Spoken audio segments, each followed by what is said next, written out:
Hi guys! Our next topic is on setting, and we are actually going to move beyond talking about the when and the where, which is how you've probably talked about setting before in your previous ELA classes, and we are actually going to talk about setting as it connects to mood and setting as it connects to your characterization for your novel. So before we can talk about setting and how it connects to other things, we have to talk about what setting is and why it is important. Just a quick review, okay? So setting, it's the when, right? When your story takes place, and it's the where for where it takes place, okay? In real life, things happen somewhere, okay? It's the same thing in your novel. It has to happen somewhere and at some time. You can see on your screen some examples of stories, right? Basic story topics. Think about how important setting is in the story about a prisoner, right? What is it like during the day? What is it like at night? What is the cell like? What is the yard like, right? Especially these stories about places that we haven't experienced before as the reader. It's really important that you include that setting in the pieces of the setting that make it seem real, the little details, okay?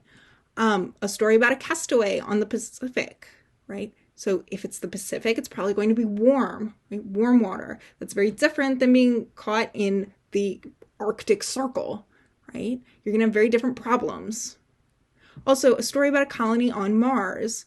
You're going to have to include details about how it works living on Mars. How do they get their water? How do they make food, right? In all of these things, all of these stories, there are different details that you need to include. All right, so now we can talk about how setting connects to mood. Now, as a quick reminder, mood is the story's atmosphere, okay? There is a difference between mood and tone.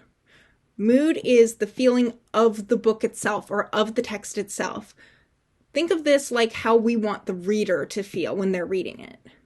Tone is how the author feels about something, okay? We're not really going to get into tone right now, but I just want to remind you of that difference, which you should have heard before, at least in passing. But I just want to remind you, mood is the story's atmosphere, how the story feels, how you're trying to make the reader feel. So if you're writing, for example, about a dark and stormy night, your mood is going to be suspenseful. Your mood is going to be gloomy or scary or creepy. Those are all examples of mood. Okay?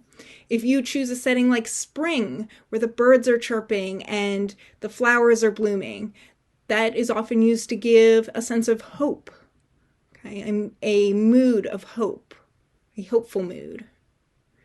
A setting in winter is often used to really feel loss. The other big thing your setting can do for you as the writer is help you create your characters and create your characterization. If you have a character who you're trying to show is particularly untidy, maybe they're a teenager, maybe when they walk in your room, in their bedroom, you give a description of their bedroom, and it is not a very tidy place. Maybe if you have an adult character who you're trying to show is untidy, describe their workstation. What does their desk look like? Their papers are in disarray. There are papers and contracts and work orders from years ago stuffed in the middle of a pile of new papers.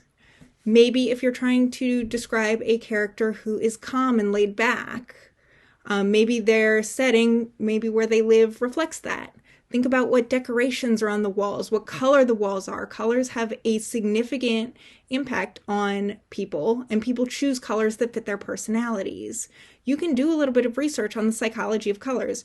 Red is a very alarming color. That's why they use it for stoplights. So if you have someone who's really excitable, who is always bouncing off the walls, maybe their walls are red or a close color like orange, or maybe even yellow, because that's a bright color too.